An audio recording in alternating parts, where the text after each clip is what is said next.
Hello guys, તમે share માર્કેટમાં ક્યાંક ને ક્યાંક સાંભળ્યું હશે અથવા તો જોયું હશે કે કંપની પોતાના સ્ટોકને સ્પ્લિટ કરે છે, શેરને સ્પ્લિટ કરે છે. તો આ સ્ટોક સ્પ્લિટ છે શું? કંપની ક્યારે પોતાના શેરને સ્પ્લિટ કરે છે? કંપની પોતાના શેરને સ્પ્લિટ કરે છે તો એમાં આપણને એટલે કે શેર હોલ્ડર્સને, ઇન્વેસ્ટરને શું ફાયદો થાય છે, કંપનીને શું ફાયદો થાય છે, એ બધી વસ્તુ ઉપર આજે આપણે ચર્ચા કરશું અને તમને ફૂલ ડિટેલમાં જણાવીશ કે આ સ્ટોક સ્પ્લિટ છે શું. તો વિડીયોને છેલ્લે સુધી જોતા રહેજો અને એ પહેલા ચેનલને સબસ્ક્રાઇબ કરવાનું ભૂલતા નહીં. સ્ટોક સ્પ્લિટ એટલે કે ભાગલા પાડવા, ભાગ પાડવા. કંપની જે છે એ પોતાના શેરના ભાગ પાડે છે, ભાગલા પાડે છે, એવું કહેવામાં આવે છે સ્ટોક સ્પ્લિટને. હવે કંપની સ્ટોક સ્પ્લિટ ક્યારે કરે છે? જ્યારે કંપનીને એવું લાગે છે કે પોતાના શેરની જે પ્રાઇસ છે એ પ્રાઇસ વધી ગઈ છે, એટલે કે ઓવર વેલ્યુડ છે. પોતાના શેરની જે પ્રાઇસ છે એ નાના લોકો અફોર્ડ કરી શકે એમ નથી, એટલે કે નાના ઇન્વેસ્ટર છે, રિટેલ ઇન્વેસ્ટર છે, એ લોકો પોતાની કંપનીના શેર ખરીદી શકે એમ નથી, અફોર્ડ કરી શકે એમ નથી, કારણ કે પોતાના શેરની પ્રાઇસ જે છે એ ઓવર વેલ્યુડ છે. જ્યારે પણ કંપનીને એવું લાગે છે તો એવા સંજોગોમાં કંપની પોતાના સ્ટોકને સ્પ્લિટ કરે છે, શેરને સ્પ્લિટ કરે છે, એટલે કે શેરના ભાગ પાડે છે. કંપની અલગ અલગ રીતે પોતાના શેરના ભાગ પાડતી હોય છે. 1:2 ના રેશિયોમાં સ્ટોક સ્પ્લિટ કરતી હોય છે, 1:5 ના રેશિયોમાં સ્ટોક સ્પ્લિટ કરતી હોય છે, 1:10 ના રેશિયોમાં સ્ટોક સ્પ્લિટ કરતી હોય છે. એવી રીતના અલગ અલગ રીતે હરેક કંપની પોતાની મરજીથી અલગ અલગ રીતે સ્ટોકને સ્પ્લિટ કરતી હોય છે.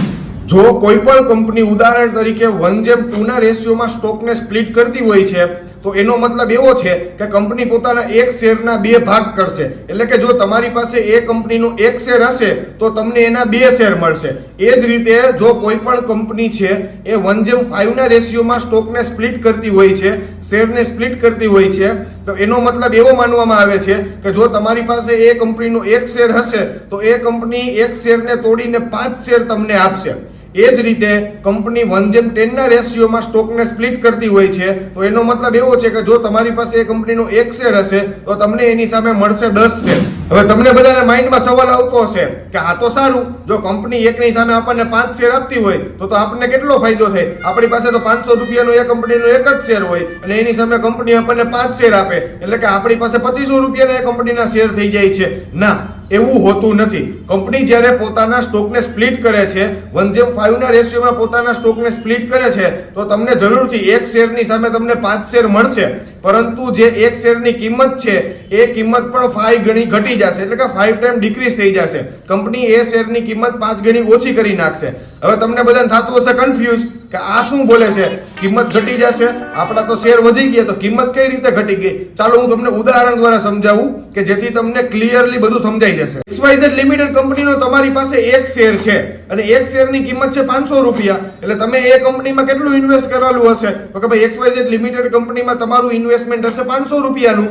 હવે શું થશે? કંપની છે એ પોતાના સ્ટોકને સ્પ્લિટ કરશે, એટલે કે સ્પ્લિટ કરે છે. એ કરે છે 1:5 ના રેશિયોમાં, એટલે કે જો તમારી પાસે એ કંપનીનો એક શેર હશે તો તમને એના 5 શેર મળશે. તો તમારી પાસે તો એ કંપનીનો એક શેર પડ્યો છે એટલે કંપની તમને એની સામે 5 શેર જરૂરથી આપશે.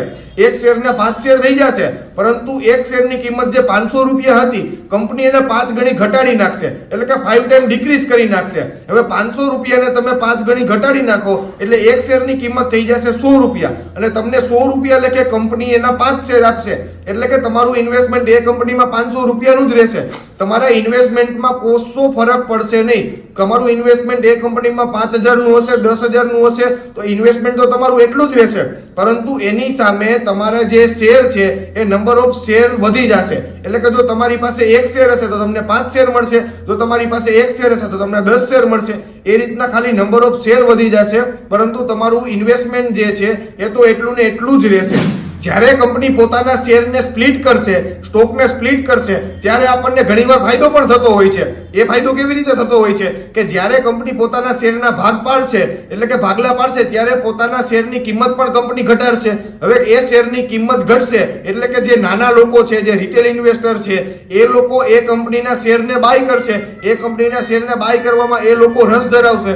હવે મોસ્ટ ઓફ જે નાના લોકો છે, જે રિટેલ ઇન્વેસ્ટર છે, એ લોકો એકી સાથે એ કંપનીના શેરને બાય કરશે એટલે કે માર્કેટમાં એ કંપનીના શેરની ડિમાન્ડ વધશે અને ડિમાન્ડ વધશે તો ઓબ્વિયસલી વાત છે કે એ કંપનીના શેરની પ્રાઇસમાં પણ વધારો થશે એટલે કે કંપનીએ 100 રૂપિયાનો જે સ્ટોક સ્પ્લિટ કર્યા બાદ ભાવ રાખેલો હશે શેરનો અને એમાં લોકો બાય કરતા હશે, નાના લોકોએ બધાએ બાય કર્યું હશે તો ઓબ્વિયસલી વાત છે કે ડિમાન્ડ વધશે તો એ 100 રૂપિયાનો શેર 110 રૂપિયા 115 રૂપિયા સુધી પહોંચી શકે છે અને એવા સંજોગોમાં આપણને ફાયદો થઈ શકે છે. પરંતુ કંપની જ્યારે સ્ટોક સ્પ્લિટ કરે છે ત્યારે એ કંપની છે કઈ, એ કંપનીના ફંડામેન્ટલ કેવા છે, લોકોનું માર્કેટ ઉપર સેન્ટિમેન્ટ કેવું છે, માર્કેટ સારું છે કે ખરાબ, માર્કેટમાં મંદી છે, એ બધા વસ્તુ ઉપર આધાર રાખે છે. એટલે એ વસ્તુનું તમે ખાસ ધ્યાન રાખજો.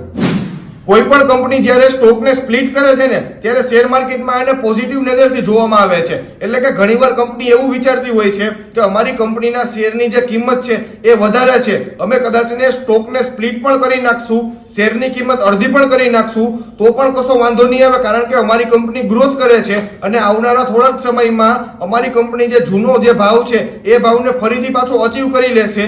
એવી જે વિચારધારણાથી, એવા માઇન્ડસેટથી પણ કંપની છે એ પોતાના સ્ટોકને સ્પ્લિટ કરતી હોય છે અને જ્યારે પણ કંપની પોતાના સ્ટોકને સ્પ્લિટ કરે છે એટલે કે એની કિંમત જ્યારે પણ ઘટાડશે એટલે કે જે નાના ઇન્વેસ્ટર છે, જે રિટેલ ઇન્વેસ્ટર છે એ લોકોને એ કંપનીના શેર ખરીદવામાં રસ જાગશે અને એ લોકો જો શેર ખરીદશે એ કંપનીના તો એ કંપનીની અંદર લિક્વિડિટી પણ વધશે અને એ કંપનીની અંદર વોલ્યુમ પણ વધશે. એટલે કે જ્યારે પણ કોઈ પણ કંપની સ્ટોકને સ્પ્લિટ કરતી હોય છે ત્યારે શેર માર્કેટમાં એને પોઝિટિવ નજરથી જોવામાં આવે છે.